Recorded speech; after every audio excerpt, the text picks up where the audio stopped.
Hello, welcome back to the course on outcome-based education. Slowly we are moving towards the technical aspects of outcome-based education, and I'm going for a PowerPoint presentation where we'll be discussing about some of the terminologies of outcome-based education. And when I go for a formal definition of outcome-based education, OB is a process that involves assessment and evaluation practices in education to reflect the attainment of expected learning.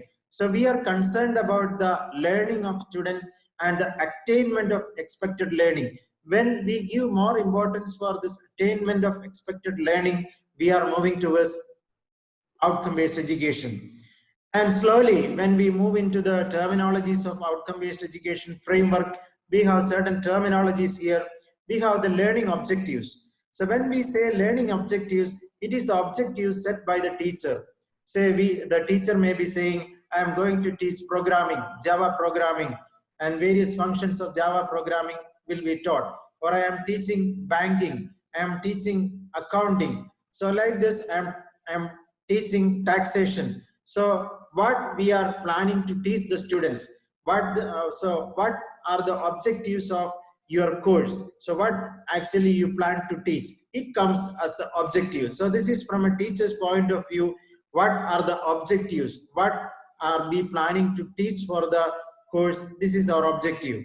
And then we have the learning outcome. So we teach, we may be meeting our objectives. We have taught programming, we have taught accounting, we have taught the taxation. So from our point of view, we are meeting the objectives. The teachers may be meeting the objectives, but to what extent the students have learned about this? So if we can clearly define by meeting the objectives of the teachers, what the student will be learning and what kind of measurable, observable qualities and skills the student will be showing or they will be demonstrating in their, maybe in real life or in academic life. They may start writing new programs. They may start preparing the tax statements of maybe a taxpayer, or they may start banking transactions. So like this, if they are demonstrating new skills in their life and academic life, we can say our objectives are met and students are also, they have learned and the outcomes of the courses are met. And then we have learning indicators. So learning indicators are certain parameters or certain outcomes, certain outputs we create as part of learning. And these learning indicators are proof for learning. For example, suppose you are teaching you are teaching programming.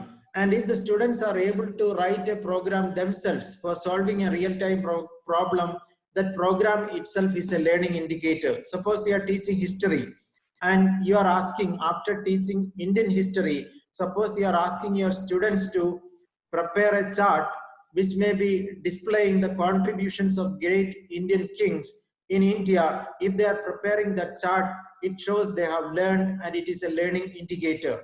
And suppose you are teaching them business communication, and if you are asking your students to write a formal letter to a business organization, if they are able to write that letter is a learning indicator.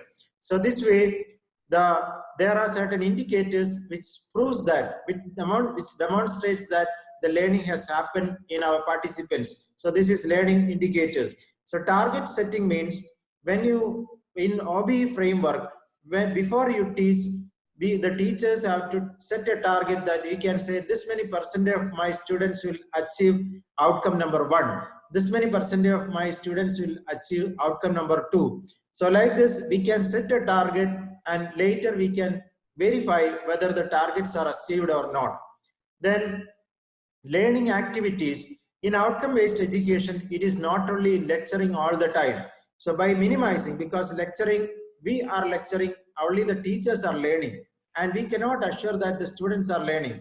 And in outcome-based education, we have to move from a teacher-centered approach to a student-centered approach, where we will be minimizing our lectures rather than the teachers will be facilitators we will be giving our students certain engaging activities, so that through this engaging activities, our students will be learning.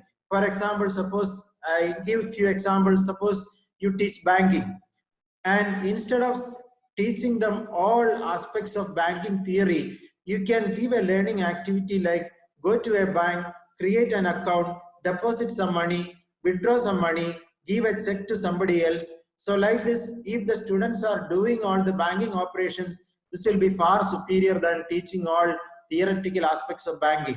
Or suppose you are teaching them taxation, and you can teach them all theoretical aspects of taxation, and if they are not able to prepare the income tax the statement of a taxpayer, then there is no meaning of understanding and knowledge of taxation. But suppose you give an activity like you collect the income statement of a taxpayer, calculate the income tax statement, and help him to submit the income tax statement. So if the student is able to do this, the learning happens. So like this, throughout our course, we have to plan very effective, engaging learning activities so that the students will be learning.